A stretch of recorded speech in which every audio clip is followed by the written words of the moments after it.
Welcome to the program. Over the past decade, police across the country have introduced so-called stun guns or tasers as a non-lethal alternative to handguns. But the death of a man after a confrontation with New South Wales Police overnight, along with the release of a shocking video showing footage of another man being repeatedly tasered while in Western Australian police custody, have set off a nationwide debate. Should the guidelines for taser use be urgently reviewed? This report from Matt Peacock, and it contains images some viewers may find disturbing. It represents a fairly casual, almost cavalier approach to using what is a lethal weapon.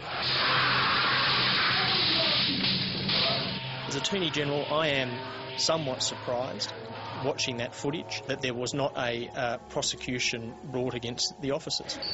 You want to go again?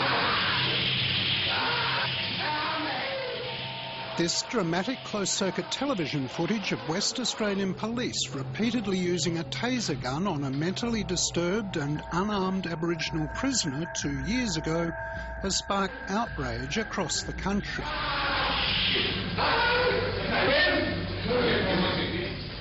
Following the video's release by the West Australian Corruption and Crime Commission yesterday, the state's Attorney General demanded an immediate review of police disciplinary procedures. Not merely was that use of force excessive, I think it could be properly described as outrageous. There is no intention on the part of government to defend what is, in effect, indefensible. It doesn't look good, but the officers made the decision and we will support them. The State Police Union was defending its members, though. In fact, it's called for taser use to be expanded. We would call on the Commissioner to make tasers for compliance. Our officers are dealing with violent and drug-affected people on a daily basis, and they need to be protected. And the best protection for them not being injured is to use their tasers. Within hours of the West Australian video release across the country in Sydney, a man who confronted New South Wales Police while brandishing knives was tasered and died shortly afterwards. On this occasion, as I've indicated, and we know the officers have done the right thing. There can be no denying that. They have been fully compliant and done exactly what was required of them. This was a life-threatening situation. Police say last night's tasering may have saved officers' lives.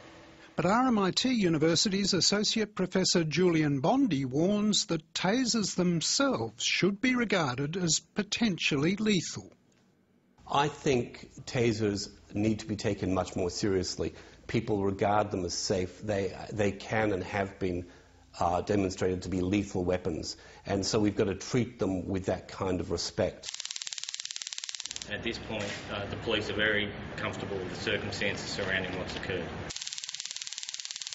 I find it very disturbing that a police force can describe a fatality as a comfortable situation. I think that really is a very, very poor choice of words and represents an attitude that I don't find as acceptable.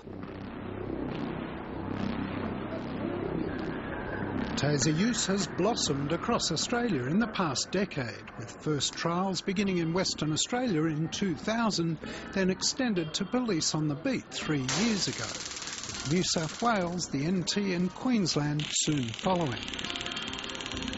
At Queensland Council of Civil Liberties, Terry O'Gorman warns it's not been without incident.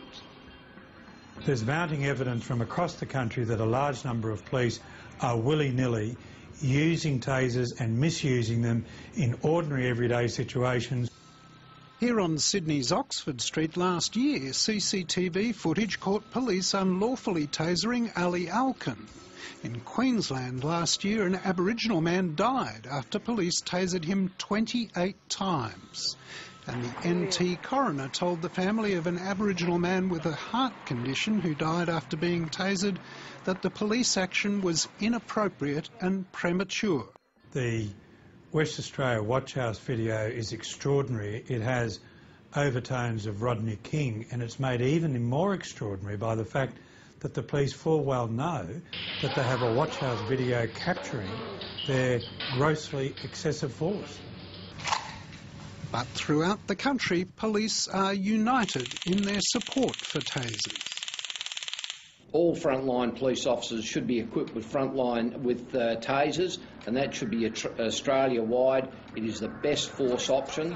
I don't want to see and go back to the old days of using firearms that can be fatal. The use of tasers and the use of OC spray, I believe, has prevented people from being killed.